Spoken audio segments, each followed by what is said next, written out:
প্রিয় দর্শক সবাইকে স্বাগত জানাচ্ছি প্ল্যানেটারি হেলথ একাডেমিয়া সুরক্ষায় প্রতিদিন অনুষ্ঠানে। আপনাদের সঙ্গে রয়েছি আমি ডাক্তার অমিত আহসান। আমরা আজকে ভাস্কুলার সার্জারি নিয়ে কথা বলতে চাই।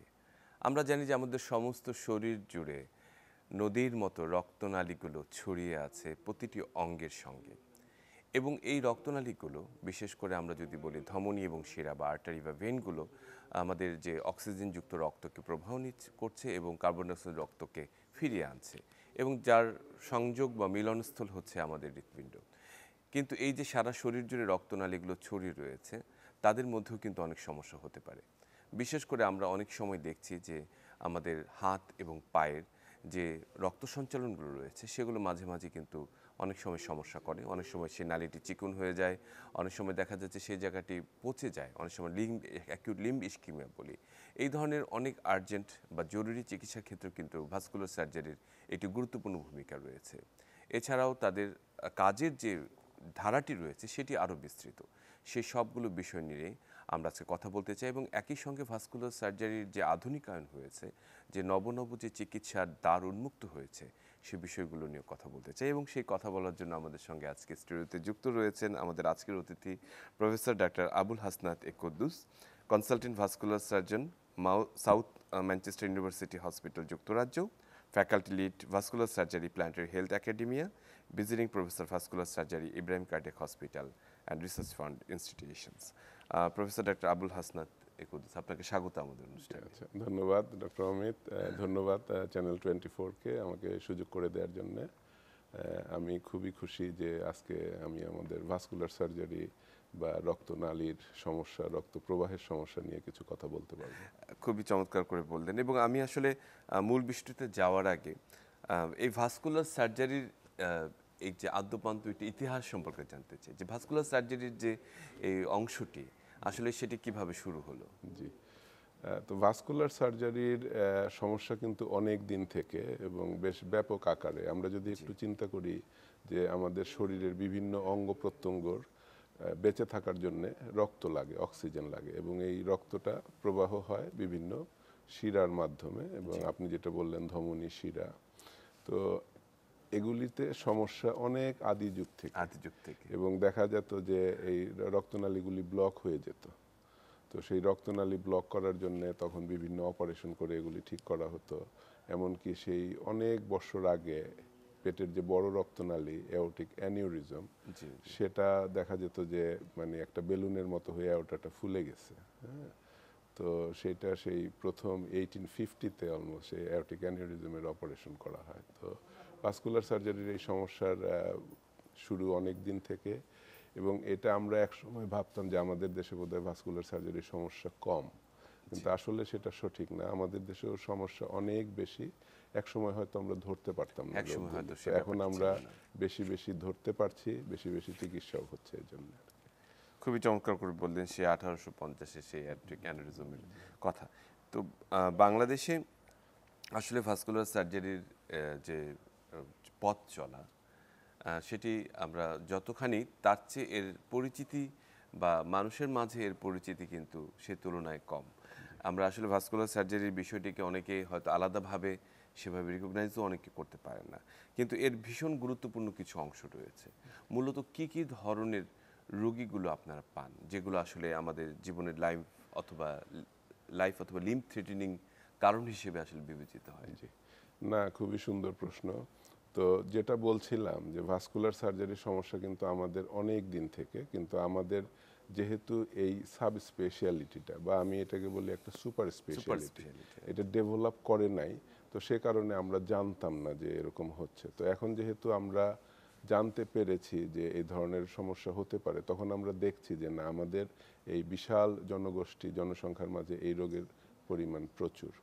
তো আমরা যদি খুব সাধারণভাবে চিন্তা করি যে শরীরের যত অঙ্গ প্রত্যঙ্গ রয়েছে এর মধ্যে হার্টের যে রক্তনালীর সরবরাহ সেটা ডিল করে কার্ডিয়াক সার্জন, আর ব্রেনের যে রক্তনালীর প্রবাহ সেটা ডিল করে একজন নিউরোসার্জন। তো এই হার্ট আর ব্রেন বাদ দিয়ে শরীরের যত রক্তনালী আছে সেটা ডিল করে একজন ভাস্কুলার সার্জন।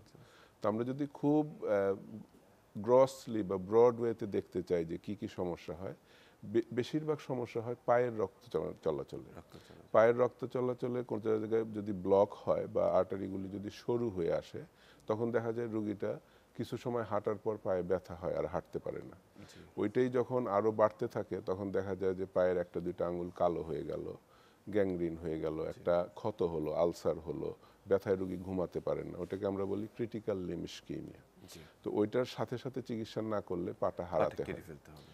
তারপরে হঠাৎ ভালো মানুষ দেখা গেল যে পায়ে তীব্র ব্যথা, পা সাদা হয়ে গিয়েছে বা নীল হয়ে গিয়েছে, পায়ের হাত দিলে মনে হচ্ছে বরফের মতো ঠান্ডা হয়ে গিয়েছে, ওটারে আমরা বলি অ্যাকিউট লিম্ব ইসকিমিয়া।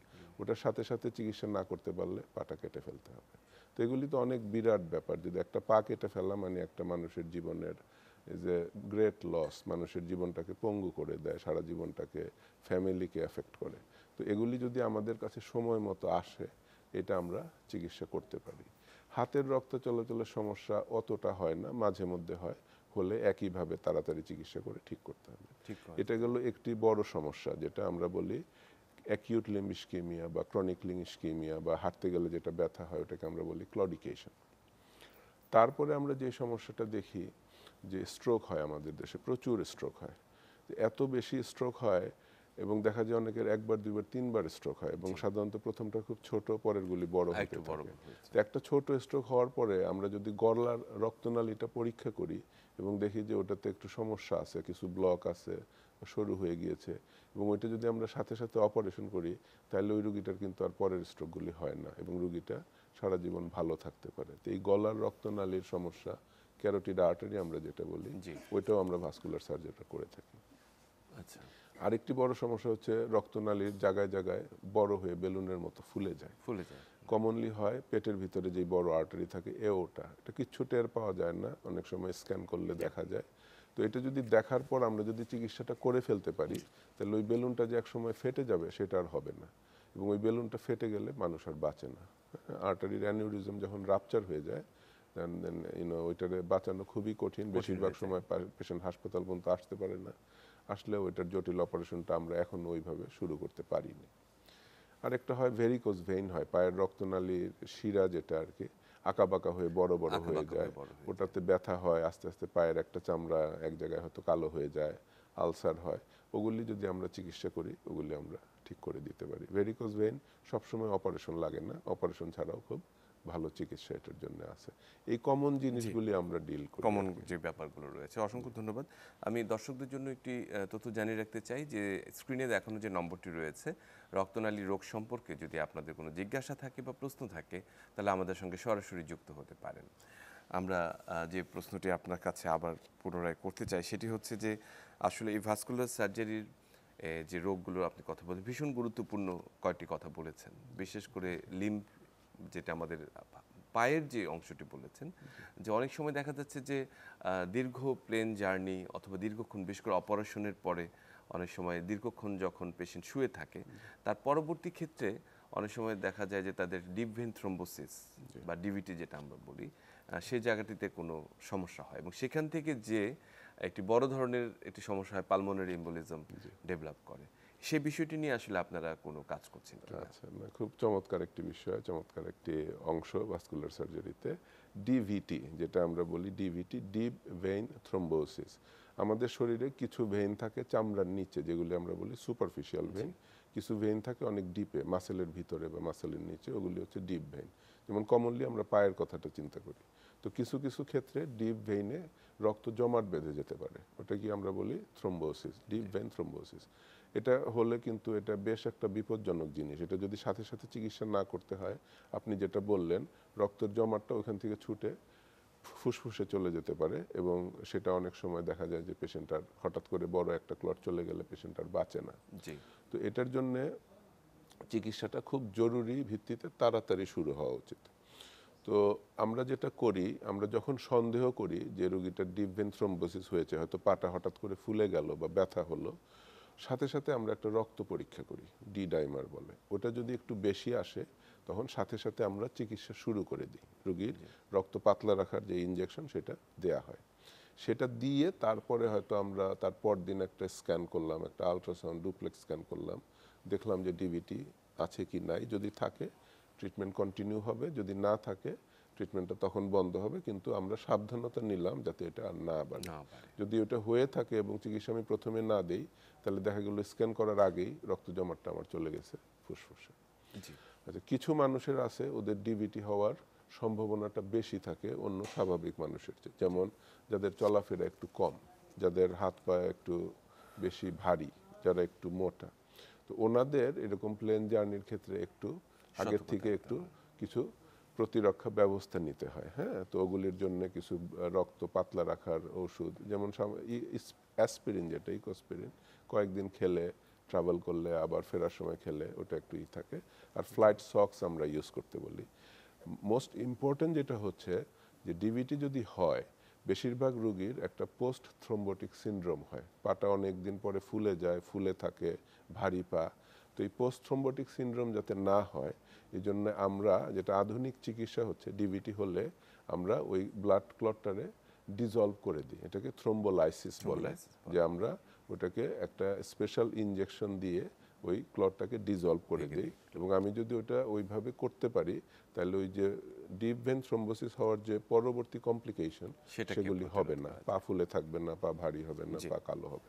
একজন দর্শক আমাদের সঙ্গে যুক্ত আছে, তার ফোনটি আমরা নিই। দর্শক, আপনার নাম এবং ঠিকানাটি জানিয়ে প্রশ্নটি করুন।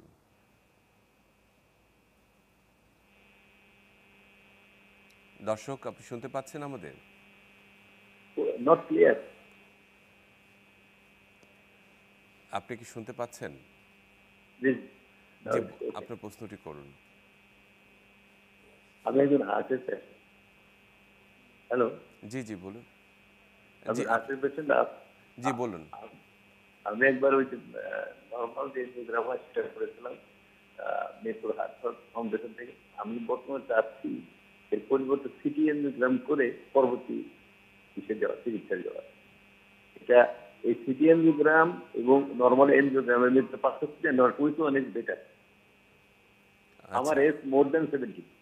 আচ্ছা, বুঝতে পেরেছি আপনার আপনার প্রশ্নটি বুঝতে পেরেছি, যদিও আসলে ঠিক ভাস্কুলার সার্জারির সাথে সরাসরি সম্পৃক্ত নয়, তারপরেও দর্শক কোশ্চেনটি করেছেন যে সিটি এনজিওগ্রামের মধ্যে আসলে একটি ডায়লেমা রয়েছে। আপনাকে প্রশ্ন করার জন্য ধন্যবাদ। হ্যাঁ, তো এটা হচ্ছে যে সিটি এনজিওগ্রাম যেটা আমরা করি, এটা বেসিক্যালি একটা সিটি স্ক্যান। ওই সিটি স্ক্যানটার সময় অনেক সময় ভেইনের মধ্যে একটা ক্যানুলা দিয়ে একটা ইনজেকশন দেওয়া হয়, যেটা আমরা কন্ট্রাস্ট বলি আর কি।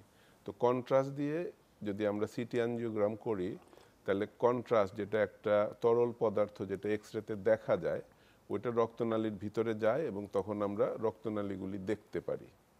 তো এটা হচ্ছে city angiogram, which is a type of CT scan, কিন্তু এটাতে কন্ট্রাস্ট ইউজ করা হয়। তো এটার হচ্ছে যে এটাকে আমরা বলি নন ইনভেসিভ, যে এটার মধ্যে আমার শরীরের বড় আর্টারিতে ঢুকে করতে হচ্ছে না, আমি ছোট্ট একটা ভেইনে একটা ক্যানুলা দিয়ে আমি করে দিলাম। আর যেটা কনভেনশনাল অ্যানজিওগ্রাম বা ক্যাথেটার অ্যানজিওগ্রাম, ওটা আপনার যে কোনো একটা রক্তনালীর ভিতরে একটা নিডল দিতে হবে। আমরা যখন হার্টেরটা করি সাধারণত আমরা এই যে রিস্টে যে ছোট আর্টারি আছে ওইখানে দিয়ে আমরা ইনজেকশন দিয়ে তারপরে আমরা এক্সরেটা নেই। আর হচ্ছে অনেক সময় আমরা গ্রয়েনে, যেটা পায়ের কুচকিতে যে আর্টারি আছে, ওইখানে দিয়ে তারপরে নেই। তো দুটার মধ্যে পার্থক্য হচ্ছে যে সিটি অ্যানজিওগ্রামটা মানে নন ইনভেসিভ, নন রিস্কি। অ্যানজিওগ্রামটাতে হালকা একটু রিস্ক থাকে, কিন্তু আপনি মানে কনফার্ম ইনফরমেশন, কনফার্ম ভিউইং এবং ভালো দেখার জন্য রক্তনালীগুলি সিটি অ্যানজিওগ্রামের চেয়ে নর্মাল অ্যানজিওগ্রাম বা কনভেনশনাল অ্যানজিওগ্রাম অনেক ভালো ইনফরমেশন আমাদের দেয়। এবং বেশিরভাগ ক্ষেত্রে আমরা কিছু করার আগে, প্রসিডিওর করার আগে, ধরেন আপনার হার্টে একটা স্টেন্ট পরানো হবে, একটা রিং পরানো হবে, তার আগে সিটি অ্যানজিওগ্রামে সমস্যা দেখা গেলেও একটা অ্যানজিওগ্রাম করে তারপরে স্টেন্টটা করতে হবে। এই যথার্থই বলেছেন। আরেকজন দর্শক আমাদের সঙ্গে যুক্ত আছেন, আমরা তার প্রশ্নটি নেই। দর্শক, আপনার নাম এবং পরিচয় জানিয়ে প্রশ্নটি করুন। আচ্ছা, আমি শেরিনা আক্তার বলছিলাম। জি বলুন। বলুন দর্শক। আচ্ছা, আমার যেটা হয়েছে, আমি আমার ছোট ছোট টিউমার, কোন ডক্টর বলছেন যে এটা হচ্ছে ফ্যাট টিউমার, কোন ডক্টর বলছেন যে এটা হচ্ছে নার্ভে টিউমার, মানে পেটে যেখানে হাত দিই সেখানেই ছোট ছোট টিউমার, পায়ে আছে ওরকম, জি, মানে ওই রক গুলা যেদিক দিয়ে যায়, ভেন গুলা যেদিক দিয়ে যায়, ওই জায়গাগুলাতে টিউমার। তো এখন পর্যন্ত আমি অনেক ডাক্তারই দেখিয়েছি, তারা কেউই, একজন সার্জনকেও দেখিয়েছি, তারা বলছে এর কোনো ট্রিটমেন্ট নাই, ওয়েট করতে হবে। তো এটা কি এই ভাস্কুলার সার্জারির ভিতর যাবে? আচ্ছা আচ্ছা। আর দর্শক, আমার পা খুব ঠান্ডা হয়ে যায়, মানে আমি জি হাইপোথাইরয়েড আছে, জি জি মানে বডিতে অনেক গরম থাকে কিন্তু পায়ে এমনও হয় যে আমার 2টা মোজা পরতে হয় আমি বুঝতে এরকম। পেরেছি। জি, আমরা প্রশ্নটি নিচ্ছি আপনার, আমরা জি, উত্তরেও জি, চলে জি, আসি। থ্যাংক ইউ আপনাকে প্রশ্ন করার জি জন্য। তো আপনার এরকম ছোট ছোট বোধহয় চাকার মতো বা দানার মতো আছে শরীরে। তো ওগুলি যে কি টাইপের টিউমার এটা ধরাটা খুব একটা কঠিন হবে না আমি মনে করি। প্রথমত একজন বিশেষজ্ঞর আপনাকে দেখতে হবে, ওগুলি ফিল করে তারপরে 2-3টা টেস্ট করলে এটা কনফার্ম হওয়া যাবে। 2-3টা টেস্টের মধ্যে একটা হচ্ছে, আমরা যখন দেখি তখন আমাদের হাতে ছোট একটা ডপলার মেশিন থাকে, ওটা দিয়ে আমরা ওটার উপরে দিলে বুঝতে পারি যে এটার মধ্যে রক্তনালীর কোনো কানেকশন আছে কি নেই। যদি না থাকে তাহলে 2টা জিনিস হতে পারে। বেশিরভাগ ক্ষেত্রে এরকম যেটা হয় ওটা হওয়ার সম্ভাবনা আমরা লাইপোমা বলি, ছোট ছোট চর্বি জমাট বেঁধে ওরকম হয়। তো ওইটা যদি আমরা একটা আলট্রাসাউন্ড স্ক্যান করি ওইটা বোঝা যাবে। আর যদি নিউরোমা হয়, যদি নার্ভের থেকে ছোট ছোট টিউমার করি, ওইটাও বেশিরভাগ ক্ষেত্রে আলট্রাসাউন্ড করলে বোঝা বোঝা যায়। যাবে। যদি আলট্রাসাউন্ডে একটু সন্দেহ থাকে যে এটা কি লাইপোমা না নিউরোমা, তাহলে একটা এমআর স্ক্যান করলে কনফার্ম হওয়া যাবে। যে এই 2-3টা জিনিস করলে এটা কনফার্ম হয়ে যাবে। আর আপনার অনেকেরই পা ঠান্ডা থাকে, এটা আনকমন কিছু না, এটা অনেক সময় ফ্যামিলিতে থাকে। যদি আপনার পালসগুলি পায়ে ভালো থাকে তাহলে ওইটা নিয়ে বেশি চিন্তার কারণ চিন্তা নেই। করার কিছু নেই। আমাদের সঙ্গে একজন দর্শক যুক্ত রয়েছেন, তার প্রশ্নটি নিয়ে আমরা আমাদের এই অংশটি শুরু করতে চাই। দর্শক, আপনার নাম এবং পরিচয় জানিয়ে প্রশ্নটি করুন। আপ- আমার নাম আব্দুল সালাম খলিফা, আমার বরিশাল। জি বলুন। আমার সমস্যা হলো স্যার, আমি ওই হাঁটলে, একটু হাঁটা দিলে 2-3 মিনিট হাঁটলেই আমার, বলুন, দুই শুনছি তিন মিনিট হাঁটার পরে একটু পাওটা আস্তে আস্তে ঝিনঝিন করে অবাক হয়ে আসে। জি। আবার একটু দাঁড়াইলে বা বসলে আবার এটা সাইডে ঠিক যায়। আছে। একটু জি, জানতে চাই। অসংখ্য ধন্যবাদ। দর্শক, আপনার প্রশ্নটি আমরা বুঝতে পেরেছি এবং প্রশ্নটির জন্য সরাসরি জবাবে চলে জি, আসি। যেই জি। প্রসঙ্গটি আমরা কথা বলছিলাম, বিশেষ করে লিম্ফ তো ইস্কেমিয়া নিয়ে। আপনার এই প্রশ্নে আশা করি আরো অনেক দর্শক উপকৃত হবেন, কারণ আপনার যে সমস্যা এটি খুব একটি আনকমন সমস্যা না, এটা অনেকেরই হয়ে থাকে। এই রোগটাকে আমরা আমাদের ডাক্তারি ভাষায় বলি ইন্টারমিটেন্ট ক্লডিকেশন। হ্যাঁ, ইন্টারমিটেন্ট মানে মাঝে মাঝে হচ্ছে, এবং ক্লডিকেশন মানে আপনি হাঁটতে গেলে ব্যথা হয়, থেমে গেলে ব্যথাটা চলে যায়। তো এটা হয় কি জন্য? এটা হয় আপনার পায়ের রক্তনালীতে মানে একটু হার্ডেনিং হয়েছে, মানে রক্তনালীর ভিতরে একটা শক্ত আবরণের মতো পড়তেছে। তো যখন সেটা পড়ে, সেটা তখন রক্তনালীর প্রবাহটা একটু কমিয়ে দেয়। মানে খুব স্বাভাবিকভাবে চিন্তা করতে গেলে আমরা যখন বসে থাকি, আমাদের এই যে পায়ের পিছনের যে মাসেলের গোছা যেটা, এটা মিনিটে 1 কাপ রক্ত পেলে সন্তুষ্ট থাকে। কিন্তু আপনি যখন হাঁটবেন, 200-300 গজ হাঁটবেন, ওইখানে 10 কাপ রক্ত লাগে। তো এই 10 কাপ রক্তের জন্য রক্তনালীগুলি পুরোপুরি ওপেন থাকতে হবে। যদি ওখানে একটু সরু হয়ে যায়, রক্ত চলাচলটা কমে যায় এবং তখন দেখা যায় যে ওই মাসেলগুলি রক্ত পায় না, ওই 10 কাপ পাচ্ছে না, ব্যথা হয়। একটু থেমে গেলে আবার চাহিদাটা চলে আসে 1 কাপে, তখন আর ব্যথাটা থাকে না। তো এটা কেন হয়? এই যে আপনার একজনের রক্তনালী সরু হচ্ছে, এটা কেন হচ্ছে? সাধারণত 5টা কমন কারণে এটা হয়। 1 নাম্বার হচ্ছে ডায়াবেটিস, 2 নাম্বার হচ্ছে ধূমপান করেন যারা, স্মোকার, 3 নাম্বার হচ্ছে যাদের হাই কোলেস্টেরল থাকে, রক্তে চর্বির পরিমাণ বেশি থাকে, 4 নাম্বার যাদের হাই ব্লাড প্রেশার আছে অথবা অন্যান্য হার্টের সমস্যা আছে, 5 নাম্বার হচ্ছে অনেকের বংশগতভাবে এই সমস্যাটা থাকে। দেখা যায় ফ্যামিলির অনেকেই খুব অল্প বয়সে হার্ট অ্যাটাক হয়, স্ট্রোক হয় ওদেরও। তাহলে এই জিনিসগুলি প্রতিরোধ করতে হবে। আপনার যদি ডায়াবেটিস থাকে, ডায়াবেটিস কন্ট্রোল করতে হবে। যদি সিগারেট খান, ধূমপান সম্পূর্ণভাবে বন্ধ করতে হবে। যদি হাই কোলেস্টেরল থাকে, কোলেস্টেরলের ওষুধ খেতে হবে। ব্লাড প্রেশার কন্ট্রোল করতে হবে। ফ্যামিলি হিস্ট্রি কিছু করার নেই, মেনে নিতে হবে।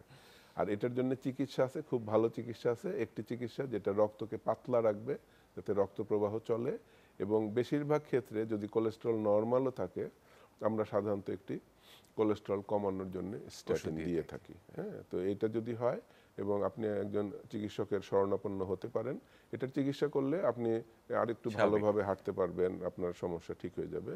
শুধুমাত্র যখন এটা এমন হয় যে মানুষ অল্প কয়েক কদমও হাঁটতে পারতেছে না, তখন হয়তো আমরা যেই জায়গার রক্তনালীটা সরু সরু হয়ে হয়ে আছে গেছে সেটাই। ওটা চিকিৎসা করে ঠিক জি, করে দিই, খুবই কিন্তু চমৎকার। বেশিরভাগ ক্ষেত্রে লাগবে জি, না। খুব চমৎকার উদাহরণ দিয়ে বললেন যে আসলে Thank you. যে প্রয়োজন এবং তার কাজের পরিমাণ জি। এর সাথে সমন্বয়টি না হলেই কিন্তু এই সমস্যাটি হতে পারে, যে রক্তের যে প্রয়োজন। আমরা এই প্রসঙ্গটি নিয়েই কথা বলতে চাই, বিশেষ করে আমরা পেরিফেরাল ভাস্কুলার ডিজিজ বা যেটি আপনার ক্রনিক লিম্ব ইসকেমিয়া বা অ্যাকিউট লিম্ব ইসকেমিয়া, যেটি সবচেয়ে বেশি কমন। তো এই আসলে এর আধুনিক চিকিৎসা কি রয়েছে? আপনি কিছু চিকিৎসা বলেছেন যে প্রথমে লাইফস্টাইল মডিফিকেশন, কিছু মেডিকেশন, কিন্তু যদি আমরা সার্জিক্যাল বা আপনাদের ভাস্কুলার সার্জিক্যাল সাইড থেকে চিন্তা করি তাহলে এর কি চিকিৎসা রয়েছে? এই ভদ্রলোক যে সমস্যাটি বললেন সেটি আমি বললাম ইন্টারমিটেন্ট ক্লডিকেশন। ক্লডিকেশন। এটা যদি বাড়তে থাকে তাহলে যেটা প্রোগ্রেস হয় সেটা হচ্ছে ক্রনিক লিম্ব ইসকেমিয়া, এবং ক্রনিক লিম্ব ইসকেমিয়া অনেক দিন থাকতে থাকতে এটা একটা ক্রিটিক্যাল পর্যায়ে যেতে পারে। ক্রিটিক্যাল যে পর্যায়ে যখন যায় ওটা আমরা বলি ক্রিটিক্যাল লিম্ব ইসকেমিয়া, এটা নতুন একটা নাম হয়েছে, এটা বলে ক্রনিক লিম্ব থ্রেটেনিং ইসকেমিয়া। মানে এটা এতদিন হয়ে গেছে যে এটা আমার পাটাকে বিপদের মধ্যে ফেলেছে, এবং আমি যদি এখন কিছু না করি তাহলে আমার পাটা কেটে ফেলতে হবে। রোগী কিভাবে বুঝবে? রোগীর প্রচণ্ড ব্যথা হয়, এমন ব্যথা হয় যে রাত্রে অনেকে ঘুমাতে পারে না, 2-3 ঘন্টা পরে পায়ের ব্যথায় উঠে যেতে হয়। তারপরে দেখা যায় যে পায়ের একটা নখ কালো হয়ে গেল, বা একটা আঙুল কালো হয়ে গেল, 2টা আঙুল কালো হয়ে গেল, অথবা পায়ের গোড়ালির দিকে একটা আলসার, পায়ের পাতায় একটা আলসার, শুকাচ্ছে না। তো এরকম যখন হয় এগুলি বেশিরভাগ ক্ষেত্রেই ক্রনিক লিম্ব ইসকেমিয়া বা ক্রনিক লিম্ব থ্রেটেনিং ইসকেমিয়া। ওইটার চিকিৎসা করতে হবে। ওটার চিকিৎসাটা কি? ওটা আমরা দুইভাবে করি, একটা হলো বাইপাস যেটা সার্জিক্যাল, আরেকটা হচ্ছে এন্ডোভাস্কুলার। ওটা কি হোল প্রসিজিওর দিয়ে আমরা হয়তো একটা বেলুন দিয়ে ওই আর্টারিটা ওপেন করে দিই, অ্যাঞ্জিওপ্লাস্টি, একটা স্ট্যান্ট করে দেই, ওটা হচ্ছে স্ট্যান্টিং। এখন অনেক নতুনত্ব এসেছে চিকিৎসায়, আমরা অ্যাথেরেক্টমি ডিভাইস বলি, যেটা একটা ব্লেডের মতো, এটা ভিতরের যে শক্ত হয়ে যাওয়া জিনিসগুলি ওগুলি কেটে কেটে বের করে দেয় ঘুরে ঘুরে। হ্যাঁ, তারপরে আমরা অনেক সময় থ্রোম্বোলাইসিস করি, ওগুলি বেশিরভাগ ক্ষেত্রে অ্যাকিউট লিম্ব ইসকেমিয়া হলে। অ্যাকিউট আর ক্রনিকের একটা ডিফারেন্স হলো, ক্রনিকটা আপনার অনেক দিন ধরে হতে হতে হতে হতে এরকম হবে, আর অ্যাকিউট হচ্ছে হঠাৎ একটা ভালো মানুষ বসে পড়লো ব্যথা এবং দেখা গেল পাটা সাদা বা নীল হয়ে গিয়েছে। তো ওইটার চিকিৎসা সাধারণত 6 ঘন্টার মধ্যে না করলে পাটা সেভ করা যায় না। তো ওরকম হলে সাথে সাথে হাসপাতালে যাবেন, আর যদি ক্রনিক প্রবলেম হতে থাকে আপনি একজন ভাস্কুলার সার্জনের শরণাপন্ন হবেন। এগুলির অনেক এখন নতুন চিকিৎসা হয়ে গেছে, বেশিরভাগ ক্ষেত্রেই আমরা এগুলি ঠিক করতে পারি ইনশাআল্লাহ। এবং অ্যাকিউট লিম্ব ইসকেমিয়ার ক্ষেত্রে যে থ্রোম্বাসটি রয়েছে সেটিকে কি আসলে রিমুভ করা সম্ভব? যদি অ্যাকিউট লিম্ব ইসকেমিয়া হয় আমরা দেখি যে একটা রক্ত জমাট বেঁধে গিয়েছে, রক্তর জমাটটা সাধারণত হার্টের থেকে আসে। অনেক সময় যে হার্টের এই আর্টারিগুলির যদি হার্ডেনিং অলরেডি থেকে থাকে ওখানে রক্ত জমাট বেঁধে যায়, আমরা অপারেশন করে, আপনি যেটা বললেন একটা বেলুন ক্যাথেটার আছে, ওটা দিয়ে আমরা রক্তটা বের করে নিয়ে আসতে পারি। অনেক ক্ষেত্রে রক্ত জমাটটা হয়তো আমার পায়ের হাঁটুর নিচে 3টা আর্টারি থাকে, 3টাতেই যে ভরে গিয়েছে, ওটা আমরা ক্লট বাস্টিং ইনজেকশন দিয়ে আমরা ডিজলভ করে দিতে পারি ক্লটটা, যেটা থ্রোম্বোলাইসিস বলে। এছাড়াও অনেক নতুনত্ব চিকিৎসা এসেছে, আমরা সাকশন করে থ্রোম্বাস বের করে নিয়ে আসতে পারি। হ্যাঁ, তো এগুলি আমরা ইনশাল্লাহ আপনাদের ট্রিটমেন্ট করতে পারবো। আমাদের দেশে অনেক জায়গায় এগুলি হচ্ছে, আমরা আরো ডেভেলপ করার চেষ্টা করছি। অবশ্যই অবশ্যই। তো আপনারা শরণাপন্ন হবেন তাড়াতাড়ি। আমি আমাদের বসে থাকলে দেরি হলে পা বাঁচানো যাবে না। এই সচেতনটুকু খুব এটা জরুরি। খুব দরকার। আমাদের সঙ্গে আরেকজন দর্শক যুক্ত আছেন, তার ফোনটি আমরা নিয়ে নিই। দর্শক, আপনার নাম এবং পরিচয় জানিয়ে প্রশ্নটি করুন। আসসালামু আলাইকুম, আমার নাম খায়রুল ইসলাম মহবিন, গাইবান্ধা থেকে বলছিলাম। জি, আমার সমস্যা হলো এই ভিত থেকে পর্যন্ত পায়ে গোড়ালি পর্যন্ত ব্যথা করে। সকালবেলা ঘুম থেকে ওঠার পরে একটু ওটাকে উপর বা চলাফেরা করতে খুব সমস্যা মনে হয়। আমার হাই প্রেশার আছে, জি, বয়স 60 প্লাস। আচ্ছা আচ্ছা, ঠিক আছে, আপনার প্রশ্নটি আমরা শুনলাম। আমরা আরেকজন দর্শক যুক্ত আছেন, তার প্রশ্নটি নিয়ে নিই। দর্শক, আপনার নাম এবং কোথা থেকে বলছেন জানিয়ে প্রশ্নটি করুন। আসসালামু আলাইকুম। জি, ওয়ালাইকুম আসসালাম। চট্টগ্রাম থেকে। জি, আমার একটা সমস্যা হলো যে নরমালি সারাক্ষণ হাঁটলেও আমার কোনো সমস্যা নাই, জি, কিন্তু যখন শপিং এ যখন যাই, শপিং করতে যাই, তখন কিছুক্ষণ হাঁটাহাঁটি করলে আমার ডান পায়ের রানের এই মাসেলটায় মনে হয় যে আমার ঝিনঝিন করে, অনেকক্ষণ পর্যন্ত এরকম ঝিনঝিনটা থাকে, পরে আবার রেস্ট করলে এরপরে ওইটা চলে যায়। ঠিক হয়ে তখন সত্যি ওই রান হাঁটু থেকে রান পর্যন্ত কোমর পর্যন্ত এই জায়গাটা আমার সেন্সটা থাকে না ওই সময়, দিন করতে থাকে। জি, অসংখ্য ধন্যবাদ দর্শক। আমরা দুটি প্রশ্ন পেয়েছি। প্রথম প্রশ্নটি আমরা যদি বলতে চাই যে উনি ঘুম থেকে ওঠার পর ওনার এই পায়ের সমস্যা হচ্ছে বা ঝিনঝিন করছে। আচ্ছা আচ্ছা, তো এটা যদি এরকম হয় যে নির্দিষ্ট সময়ে ব্যথাটা হয় এবং তারপরের সময়ে হয় না, তো এটা মানে আনলাইকলি বা এটা লেস এক্সপেক্টেড যে এটা একটা ভাস্কুলার সমস্যা। হ্যাঁ, ভাস্কুলার সমস্যা হলে এটা আপনার সকালে ঘুম থেকে ওঠার পরেও যেটা থাকবে, বিকেলেও সেটা থাকবে। এগুলি যেটা হয় ঘুম থেকে ওঠার পরে যে ব্যথাটা, এগুলি আমরা বলি এগুলি মাস্কুলোস্কেলিটাল পেইন। এটা মাসেল এবং বোন থেকে আসে। সাধারণত সকালের দিকে বোন এবং মাসেলগুলি স্টিফ হয়ে থাকে, ব্যথা হয়। পরের দিকে যখন হাঁটা চলা শুরু হয়, মাসেলগুলি রিল্যাক্স হয়, তখন এটা আস্তে আস্তে চলে যায়। তো আপনি যদি একজন ডাক্তারকে দেখিয়ে নেন, উনি যদি পালসগুলি একটু দেখে যে পালসগুলি পাওয়া যাচ্ছে, তাহলে এটা আপনার ভাস্কুলার সমস্যা না, এবং শুনে মনে হচ্ছে এটা ভাস্কুলার সমস্যা। আরেকটি প্রশ্ন ছিল যিনি বলেছেন যদি শপিং এ গেলে শুধু ওনার পায়ে ব্যথা হয়, তো এই ব্যাপারটি তো আচ্ছা, তো এটা একটা হতে পারে যে আপনি যেখানে শপিং করেন ওইটার যদি হাঁটার জায়গাটা একটু উঁচুর দিকে হয়, যদি ইনক্লাইনে হাঁটে তখন এই ব্যথাটা হয়। কিন্তু আপনি যেটা বললেন যে আপনার থাইতে ব্যথা হয়, কোমরে ব্যথা হয় এবং একটু রেস্ট নিলে এটা কমে যায়, এটা কিন্তু ভাস্কুলার সমস্যা হতে পারে। হ্যাঁ, এটা হয় কি আমাদের পেটের পেটের মধ্যে যে রক্তনালীটা আছে, আইলিয়াক আর্টারি বলি, ওইটাতে যদি একটু হার্ডেনিং হয় তাহলে এই ধরনের সমস্যা আমরা থাই ক্লডিকেশন বা বাটক ক্লডিকেশন বলি। আপনি একটু কাইন্ডলি কোনো ভাস্কুলার সার্জন দিয়ে একটু আপনার পালসগুলি পরীক্ষা করলে আমার মনে হয়। আরেকজন দর্শক যুক্ত আছে, প্রস্তুতি নেব। দর্শক, আপনার নাম কোথা থেকে বলছেন জানিয়ে প্রস্তুতি করুন। রাসেল, টুঙ্গিপাড়া স্যার, টুঙ্গিপাড়া থেকে। জি বলুন রাসেল। স্যার আমার দীর্ঘদিন যাবতই মানে মাথার আপনার কপালের কাছে এরকম একটা ধরা অনুভব থাকে, মানে সবসময় মাথাটা একটু ব্যথা ব্যথা করে। আর আপনার পিসের মেরুদণ্ড ঘাড়ের কাছে ব্যথা অনুভব হয়, বুঝছেন? তা মনে করেন যে যখন আমি হাঁটতে যাই তখন আমার আপনার দুই পাশের মানে দুই হাতের মানে জয়েন্টের মধ্যে মানে একটু ব্যথা ব্যথা অনুভব, মানে কিরকম জানি চাপ অনুভব হয়। আচ্ছা, পরে যখন হাঁটি তারপর আস্তে আস্তে আস্তে আস্তে ব্যথাটা আরো হাতের নিচ পর্যন্ত যায়, আর মানে বুকের দুই সাইড থেকে ব্যথা শুরু হয়, আর আমি হাঁটতে পারি না। জি দর্শক, আপনার প্রশ্নটি আমরা নিচ্ছি। আপনি টুঙ্গিপাড়া থেকে বলছেন। আরেকজন দর্শক যুক্ত আছেন। দর্শক, আপনার নাম এবং কোথা থেকে বলছেন জানিয়ে প্রশ্নটি করুন সংক্ষেপে। আসসালামু আলাইকুম। জি বলুন। আমি মিজানুর রহমান, আমি গাজীপুর কোনাবাড়ি থেকে বলছিলাম। জি বলুন মিজান সাহেব, বলুন। আচ্ছা, আমার ডান পায়ে 2013 সালে আমি হুন্ডা থেকে পড়ে যে ব্যথা পাইছিলাম, হ্যাঁ, ওখানে যে হাঁটুর নিচে আর কি, ওখানে কালো হয়ে রক্ত ফুলে যেতেছে, আস্তে আস্তে কালো হয়ে খালি বাড়তেছে। জি জি, মানে রক্তটা ফুলে মাংস থেকে ফুলে গেছে। আচ্ছা, এখন কালো হয়ে যাচ্ছে, এটাই প্রধান সমস্যা আপনার, বুঝতে পেরেছি। জি, আসলে হাঁটাহাঁটি করলে ওনার ঘাট থেকে পিছনে ব্যথা যায় এবং অনেক সময় ভাস্কুলার যে হেডেক যেটি বলছিলেন সেটির মতো হয়। আসলে ছোট করে কি করা যায়? জি, আপনার সমস্যাটা হয়তো আমরা ধরতে পেরেছি। আপনার সমস্যাটা আমাদের যে সার্ভাইকাল স্পাইন থাকে, ঘাড়ের মেরুদণ্ডের যে হাড়গুলি, সেটার থেকে আসতেছে। তো ওইখানে নার্ভগুলি থাকে ওই সার্ভাইকাল স্পাইনের পাশে, ওগুলিতে একটু প্রেশার লাগলে এরকম হয়।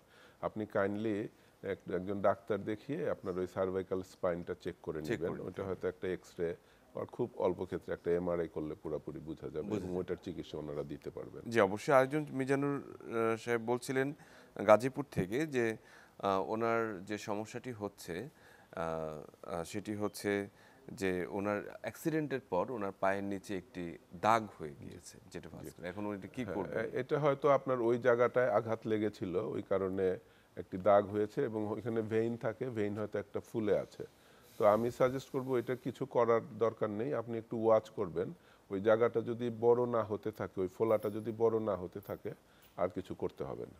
জি, একটি গুরুত্বপূর্ণ কথা আপনি বলেছিলেন, সেটি হচ্ছে অ্যাওর্টিক অ্যানিউরিজম, যেটি হচ্ছে পেটের ভিতরে নীরবে বাড়তে থাকে এবং একটি সময় যখন এটা বেলুনের মতো বাস্ট হয়ে যায় তখন কিন্তু রোগীর জীবন সংকটপূর্ণ হয়। তো আসলে এই অ্যাওর্টিক অ্যানিউরিজমের সাথে বংশগতিক কোনো সংযোগ রয়েছে কিনা এবং একই সঙ্গে আসলে এটি কিভাবে স্ক্রিনিং করা যায়? জি না, খুবই খুবই গুরুত্বপূর্ণ একটি বিষয় এবং চমৎকার প্রশ্ন। তো অ্যাওর্টিক অ্যানিউরিজম এটা হচ্ছে কি একটা বেলুনের মতো এওটাটা ফুলে যাওয়া একটা ফুলে যায়। জায়গায়। স্বাভাবিক যে টেক্সচারটা থাকে সেটা তো এটা আমরা এক সময় ভাবতাম যে আমাদের দেশে অ্যাওর্টিক অ্যানিউরিজম হয় না, তো পরে দেখলাম যে এটা ভুল, আসলে আমরা ধরতে পারিনি অনেকদিন। এটা হয়, তবে হয়তো আমি যেমন ইউকেতে কাজ করি, ওই হোয়াইট পপুলেশনের চেয়ে একটু কম হয়, কিন্তু যথেষ্ট পরিমাণে হয়। তো এটা একটা সাইলেন্ট কিলার, এটা একটা টাইম বোমের মতো পেটের মধ্যে বসে থাকে। এবং আমরা জানি যে একটা ছোট বেলুন সাধারণত ফেটে যায় না, কিন্তু বেলুনটা যখন ফুলাতে থাকি এটা ফেটে যেতে পারে। তো অ্যাওর্টিক অ্যানিউরিজম যখন এটা ডায়ামিটারটা 5.5 সেন্টিমিটার, 5.5 সেন্টিমিটারের কম থাকে, এটা বাস্ট করে না। কিন্তু যখন 5.5 সেন্টিমিটারের বড় হয়ে যায়, 6 সেন্টিমিটার হয়ে যায় বা আরেকটু বড় হয়, তখন এটা বাস্ট করে যেতে পারে। তো বাস্ট করে গেলে এটা তো একটা বড় মেইন রক্তনালী, রক্ত সব বের হয়ে যায়। 50% পেশেন্ট হাসপাতাল পর্যন্ত পৌঁছাতে পারে না। যারা পৌঁছায় ওদের যদি আমরা ভালোভাবে অপারেশন করি, কিছু বাঁচাতে পারি, কিছু পারি না। তো এখন এটা তাইলে কিভাবে করা যায়? এটার জন্য যদি আগে কোনোভাবে ধরা যায় যে আমার একটা অ্যাওর্টিক অ্যানিউরিজম আছে, তো এটা ধরার উপায়টা কি? এটা হয় কি, অনেক সময় কেউ গেল একটা গল ব্লাডার স্টোন আছে কিনা ওটার আলট্রাসাউন্ড করাতে, দেখা গেল যে ওর পাশে একটা অ্যাওর্টিক অ্যানিউরিজম বসে আছে। এটা ইনসিডেন্টাল ফাইন্ডিং। একটা সিটি হয়েছে অ্যাবডোমেনে পেট ব্যথার জন্য, দেখা গেল একটা অ্যাওর্টিক অ্যানিউরিজম আছে। তো যদি কোনোভাবে এটা ধরা পড়ে, সাথে সাথে রোগীকে একজন ভাস্কুলার সার্জনের আন্ডারে থাকতে হবে।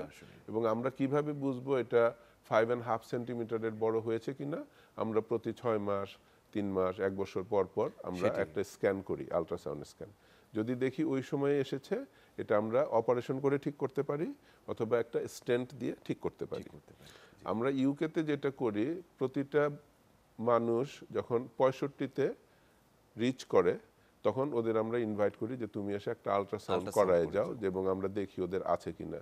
ওইটা হয়তো এই মুহূর্তে আমরা পারবো না, কিন্তু যারা সচেতন, আপনারা অ্যারাউন্ড 60-65 যদি একটা আলট্রাসাউন্ড করে নেন যে আমার অ্যাওর্টাটা ঠিক আছে কিনা, তাহলে এটা ধরা পড়বে। এবং এটা খুব সহজ। আমরা একটি ছোট্ট একটা প্রশ্ন নিব, আমরা একদম সর্বশেষ প্রশ্নটি। দর্শক, আপনার নাম এবং কোথা থেকে বলছেন জানিয়ে প্রশ্নটি করুন। আমি টাঙ্গাইল থেকে বলছি, ডক্টর মোহাম্মদ খায়রুল ইসলাম, আমার বয়স 50। জি, বলুন। আমার পায়ের নিচের অংশে মাসলে মাঝে মাঝে একেবারে এত শক্ত হয়ে যায় যে যেমন একেবারে চাপ লেগে তখন প্রচন্ড ব্যথা করে, এটাকে আর পা সোজাই করতে পারি না। মাঝে মাঝে এটা হয়, মাসলে, পিছনের মাসলে। জি জি, অসংখ্য ধন্যবাদ। দর্শক, আপনার দর্শকটির প্রশ্নটি শুনলাম। উনি টাঙ্গাইল থেকে বলছেন। জি হ্যাঁ, ধন্যবাদ। এটা মনে হচ্ছে আপনার ওই মাসেলে আমরা ক্র্যাম বলি আর কি, মাসেলটা হঠাৎ ক্র্যাম করে টাইট হয়ে যায় আর কি। হ্যাঁ, তো এইটা অনেক কারণে হয়, রক্ত সরবরাহ একটু কম থাকলেও হতে পারে। তো এটা হলে যেটা করতে হয়, ওই ক্র্যামটা মানে ছাড়ানোর জন্য সাধারণত পাটা উল্টা দিকে টেনে ধরবেন। হ্যাঁ, আপনি আপনার পায়ের পাতাটা আপনার মুখের দিকে বা বুকের দিকে টেনে ধরবেন। আর কেউ সাথে থাকলে ওই মাসেলটা একটু মালিশ করে দিতে হবে। একটু বেশি পানি খেলে, হাইড্রেশন ভালো হলে এটা আর হয় না। আর তারপরেও যদি এটা হতেই থাকে, তখন আপনার একটু চেক করায় নিতে হবে যে আপনার সার্কুলেশন ঠিক আছে কিনা। জি, আমাদের হাতে একেবারে শেষ পর্যায়ে আমরা শুধু সর্বশেষ একটি অংশ টাচ করতে চাই। সেটি হচ্ছে যে অনেক ক্ষেত্রে দেখা যাচ্ছে যে বিভিন্ন ধরনের অ্যাক্সিডেন্ট, রোড ট্রাফিক অ্যাক্সিডেন্টে অথবা অ্যাক্সিডেন্টাল কারণে, গ্লাস কাট ইনজুরির কারণে অনেক সময় ভেসেল বা রক্তনালীগুলো কেটে যায় বা আহত হয়। তো সেই ক্ষেত্রে আসলে ভাস্কুলার সার্জারি একটি গুরুত্বপূর্ণ ভূমিকা রয়েছে। সেখানে আপনারা কোথায় আছেন? এটা আমাদের একটা মেজর পার্ট অফ ওয়ার্ক, যে আমরা ভাস্কুলার ট্রমা আমরা ঠিক করে থাকি। তো বেশিরভাগ আপনি যেটা বললেন, রোড ট্রাফিক অ্যাক্সিডেন্ট হোক বা এমনি মেকানিক্যাল ইনজুরি হোক, কাজের ক্ষেত্রে রক্তনালীতে ড্যামেজ হতে পারে। রক্তনালী কেটে রক্ত বের হয়, অনেক সময় রক্ত না বের হয়ে থেতে যায়, রক্তনালীটা থেতে গেলে ওটা ব্লক হয়ে যায়। তো আমরা যেটা করি, রুগী আসলে আমরা সার্কুলেশনটা চেক করি, আমরা একটা সিটি অ্যাঞ্জিওগ্রাম করি। সিটি অ্যাঞ্জিওগ্রাম করলে দেখা যায় যে রক্তনালীতে কোনো ড্যামেজ হয়েছে কিনা। হলে এটা আমরা অপারেশন করে ঠিক করে দিই, অনেক ক্ষেত্রে স্টেন্ট দিয়ে ঠিক করে দিই। তো এটা যদি সময় মতো একজন ভাস্কুলার সার্জনের কাছে একটা ভাস্কুলার ট্রমা আসে, আমরা এটা ধরতেও পারি, চিকিৎসাও করতে পারি। কিন্তু যদি না আসে, তাহলে যেটা হয়, ওই যে বললাম থেতে গিয়েছে, রক্তপাত হয়নি, কিন্তু ওইখানে হলো কি, তাহলে ওই জায়গায় আর রক্ত প্রবাহটা থাকবে না, ব্লক হয়ে যাবে। এসব কারণে অনেকে হাত হারায়, অনেকে পা হারায়, অনেকে জীবনের সংশয় হয়। তো অসংখ্য ধন্যবাদ আপনাকে প্রফেসর ডক্টর আবুল হাসনাত কুদ্দুস। আমরা অনেক গুরুত্বপূর্ণ তথ্য পেলাম আজকে, বিশেষ করে ভাস্কুলার সার্জারির এই জায়গাটিতে আসলে যে এত কাজ করার সুযোগ রয়েছে এবং যারা আক্রান্ত হচ্ছেন তাদের জন্য কিন্তু এটা অবারিত সুযোগ রয়েছে এই চিকিৎসা সেবাটি গ্রহণ করার জন্য। অসংখ্য ধন্যবাদ আপনাকে। নিশ্চয়ই পরবর্তীতে আবার কথা হবে। অসংখ্য ধন্যবাদ ডক্টর অমিত, খুব সুন্দরভাবে সঞ্চালন করার Thank you, জন্য। অসংখ্য আমরা ধন্যবাদ। অনেক গুরুত্বপূর্ণ সমস্যা একটু অল্প সময়ে টাচ করে জি। গিয়েছি। আশা করি দর্শক উপকৃত হয়েছেন। জি। দর্শক সবাই ভালো থাকবেন। আমাকে সুযোগ দেওয়ার জন্য আবারও ধন্যবাদ। জি। আমার জন্য দোয়া করবেন। অসংখ্য ধন্যবাদ। দর্শক, আমরা একেবারে শেষ পর্যায়ে আমরা শুধু এই কথাটি বলতে চাই যে ভাস্কুলার সার্জারি যে সুপার স্পেশালিটি যে অংশটি রয়েছে সেখানে কাজ করার বা আপনারা যারা আক্রান্ত হচ্ছেন, বিশেষ করে যারা আমরা বলছি যে লিম্ব থ্রেটেনিং কন্ডিশন যে বিষয়গুলো রয়েছে অথবা লাইফ থ্রেটেনিং কন্ডিশনগুলো রয়েছে, সেগুলোতে কোনো অবহেলা করা যাবে না। যখনই পায়ের ফুলে যাবে, কোনো ধরনের সার্কুলেশনের সমস্যা হবে এবং আপনাদের কোনো অংশটি যদি কোনো কারণে লাল হয়ে যায় পায়ের কোনো অংশটি, তাহলে কিন্তু দেরি করবেন না, আপনার নিকটস্থ ডক্টরের সঙ্গে বা ভাস্কুলার সার্জনের সঙ্গে যোগাযোগ করবেন। আপনারা সুস্থ থাকবেন, সবাই ভালো থাকবেন।